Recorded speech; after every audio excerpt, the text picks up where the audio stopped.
how brands transition from FBA to DTC, gradually with difficulty. I don't want to blow smoke up your ass. It's tough because you're basically used to the number of eyeballs that Amazon supplies you with.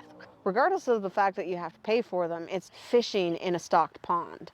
Whereas when you go out into the wider world of the internet, you've got to find those eyeballs for yourself. And then the devil's in the details, right? Leaving aside the actual finding of the eyeballs, you've got to actually get them onto your website.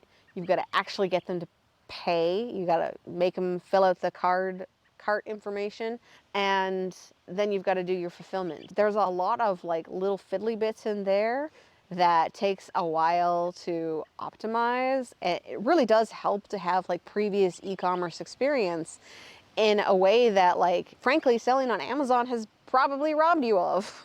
So that's the tricky part. That would be worth finding a good website to clone or rip off and just be like, best practices on this website. I'm going to copy everything here.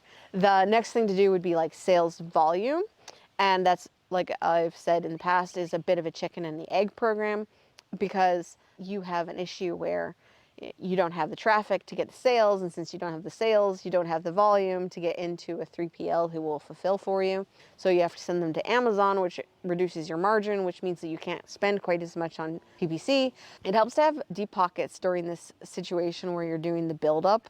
It's not like you've never done this before, because this is the same sort of thing that happens to a lot of product-based brands, which is that for the first X number of years, every bit of profit that you make is plowed back into ever larger purchases of inventory in order to improve your margins. It's just how it goes.